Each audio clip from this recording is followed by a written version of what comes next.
Hey everyone, what's up? Coming at you from my home studio right now. It looks super professional, doesn't it? And hopefully that's what will end up being produced at the end of this. Why have I got this whole crazy setup? And I would show you around this, but editing isn't my strong point yet. That's to come. I'm still doing one take wonders for you guys in the video.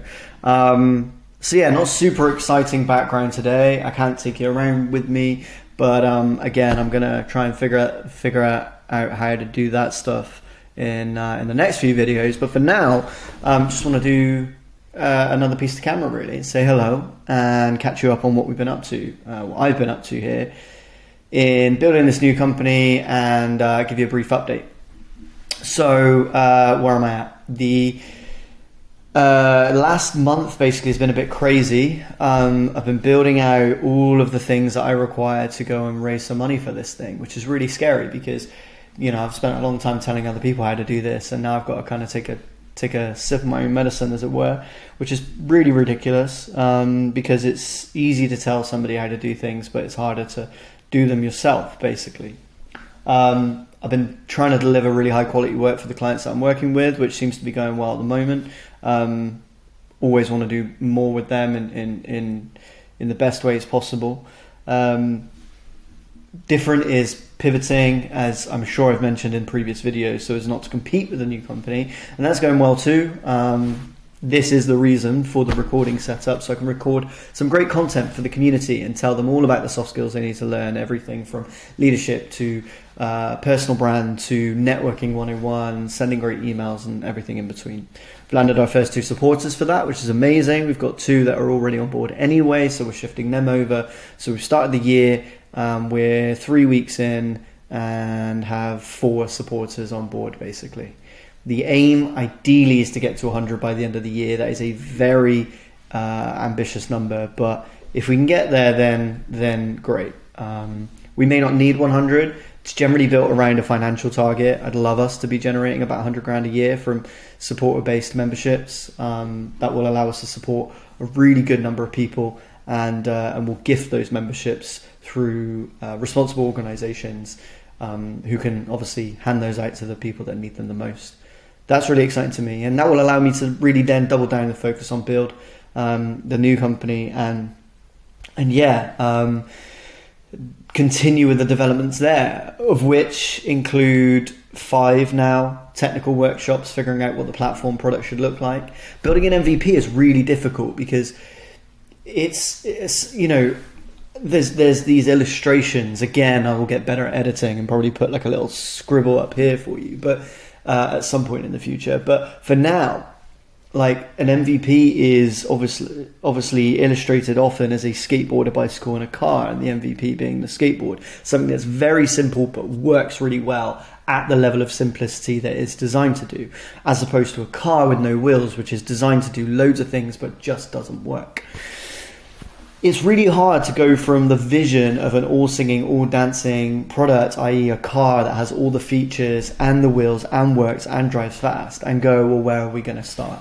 Because building that from the ground up and just hoping that everybody wants it, with the amount of investment required to build something like that, is really difficult and very risky. So we need to figure out what's our first version that people will love, that does a fraction of what I'd like it to eventually do. That's a really tough decision to make, but hopefully I'm getting closer to figuring out what that is at the moment. We'll see. And then I guess coming into the rest of the year, there's something that does link into that soft skills development that I'd love to talk about a little bit, and that is around audacity. There was a newsletter that came out from Dr. Julie Gerner, who I follow on Twitter and think she's brilliant, an incredible mind when it comes to things like performance and executive coaching. She knows exactly what she's doing. And when I say executive coaching, I don't just mean coaching, quote unquote, the people that you find on ironically on YouTube that are doing, you know, coaching for certain prices and may not have ever done the things that they're trying to coach you on themselves, whereas Julie is working with, $100 million CEOs and founders who are building massive companies, and she is their confidant. So her advice is something that I heed really closely. And her latest newsletter talks about the audacity required to go and do incredible things and backing yourself in doing those. And there was just something in there that really resonated with me, which was that, you know, while I was growing up in business, at least, so throughout my 20s, I realized there was a phrase that I probably paraphrased from somebody else, which was that, like, nothing that was ever done that was meaningful was ever done by somebody considered normal. You know, there's a real, I guess not coincidence, but it's almost paradoxical that to do something of note, you almost cannot be considered normal, because by doing something of note, you genuinely end up being considered slightly different. Obviously, that leans into the brand that I've built here at Different, and is a story that I really want to hone and tell way more comprehensively and way more clearly to the community that we're building there.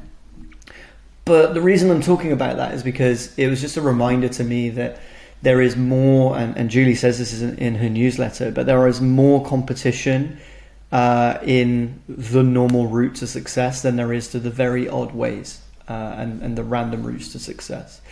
By doing something different to everybody else, you are by definition finding a route where there are less people competing with you. And I don't think I've ever really done anything normally. Certainly not in a professional context, maybe not in any context. There's probably a deeper reason for that and some sort of therapy that needs to happen. But all said and done, the point I'm trying to make here is that in doing videos like this, setting up a crazy studio in my apartment and running 2 companies as well as managing 2 clients all at the same time isn't normal, and maybe, just maybe, that'll deliver outsized outlier results. There's a greater chance of it failing, sure, because it's not the norm, but with less competition in the way, because we're going in a different direction, maybe there's a greater chance of success. And that's something that I want to share with you all today, because I'd love to see everyone doing something slightly differently. Like, what is the thing that you can own, the thing that you do better than anybody else, the thing that you're more excited about than anybody else, the thing that you care about more than anybody else? Lean into that, be the best there is at that, and then share it with the world. Again, I'm accidentally paraphrasing, probably, I think it's Martin Luther King there.